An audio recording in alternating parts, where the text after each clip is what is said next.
ریاست کے اندر کسی کے پاس بھی کوئی حقوق اب موجود نہیں ہے. نہ یہاں پہ آپ پروٹیسٹ کا کوئی حق رکھتے ہیں. غریب یہاں پہ پستا جا رہا ہے.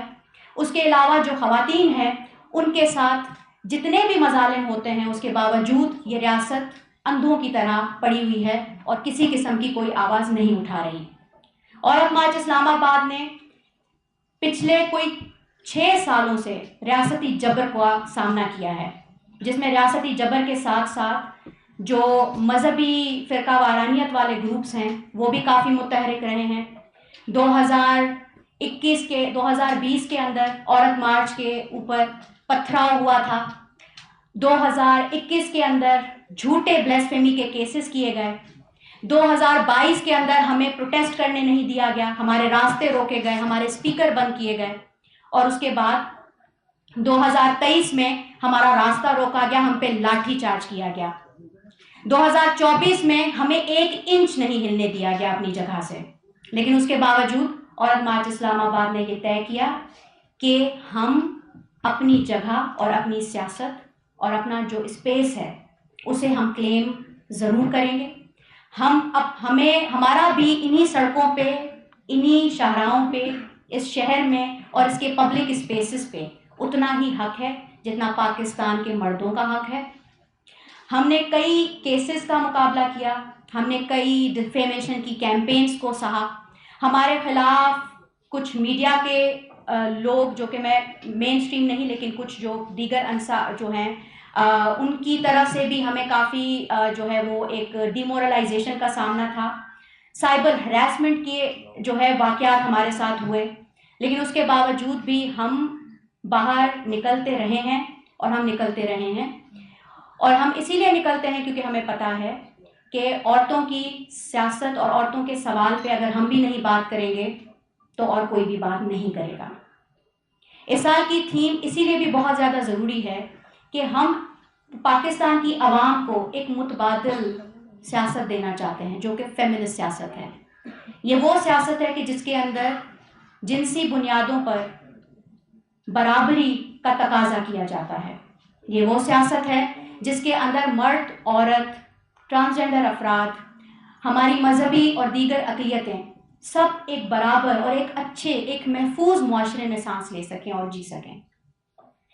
عورت مارچ کے اندر شمولیت ہمارے لیے تو ضروری ہے کیونکہ ہم عورتیں ہیں، کیونکہ ہمیں پتہ ہے کہ عورتوں کے ساتھ اس ملک کے اندر کیا کیا نہیں ہو رہا اور کس بے حسی سے اور خاموشی سے ان تمام مظالم کو دیکھا جاتا ہے اور ان پہ ایک اف تک نہیں کہی جاتی. لیکن ہم یہ جانتے ہیں کہ ہماری یہ جدوجہد پاکستان کے اندر جتنی بھی مزاحمتی جدوجہدیں ہیں ان سب کو یکساں کرنے کی ہمت رکھتی ہے، طاقت رکھتی ہے اور ارادہ رکھتی ہے. تو ہم تمام ہمارے جتنے بھی ہم خیال جماعتیں ہیں، ہم خیال لیفٹ کی جو تحریکیں ہیں، ہم ان سب سے یہ گزارش کریں گے کہ اگر آپ تک یہ آج پیغام پہنچ رہا ہے تو آئیں، پاکستان کی جو جمہوریت ہے اس کے بقا کے لیے، عورتوں کے حقوقوں کے بقا کے لیے ہمارا ساتھ دیں. کیونکہ اگر عورت کو آزادی ملے گی، اگر عورت کے حقوق اسے ملیں گے تو یہ ایک بہتر ایک اچھے معاشرے کی جو تشکیل ہے اس میں یہ ہمیں ساتھ نبھائے گا. اور عورتوں کے جب حقوق ہوں گے، جب جنسی طور پہ برابری ہوگی، وہ برابری مردوں کو بھی بہت فائدہ پہنچا سکتی ہے. تو اس کا مطلب یہ ہرگز نہیں ہے کہ ہم صرف ایک طبقے کی بالادستی چاہتے ہیں. ہم چاہتے ہیں کہ ہم ایسا معاشرہ تشکیل کریں جس میں سب برابر ہوں، جس میں سب ایک دوسرے کے حقوق کا خیال بھی رکھیں اور ایک دوسرے کی طرف جو ہماری رسپانسبلٹیز ہیں، جو ہماری ذمہ داریاں ہیں، ہم ان ذمہ داریوں کو بھی نبھائیں.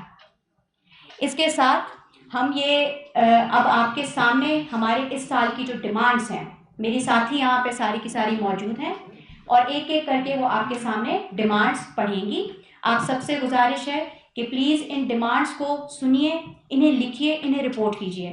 آپ کے اوپر بھی ایک ذمہ داری ہے کہ ہماری ڈیمانڈز کو آپ مثبت طریقے سے آگے بڑھائیں تاکہ یہ ایوانوں تک ہماری آواز پہنچ سکے.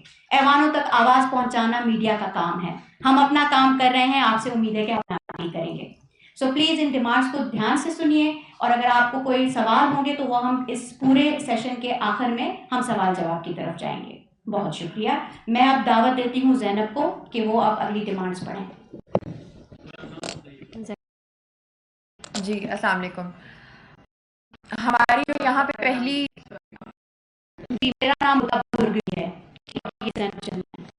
شکریہ.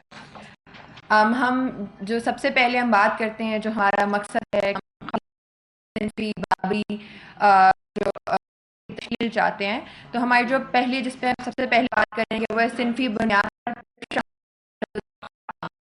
ہم پاکستان میں ان تمام انہیں قتل کیا جاتا ہے، مسخ کیا جاتا ہے، ہراساں ہے،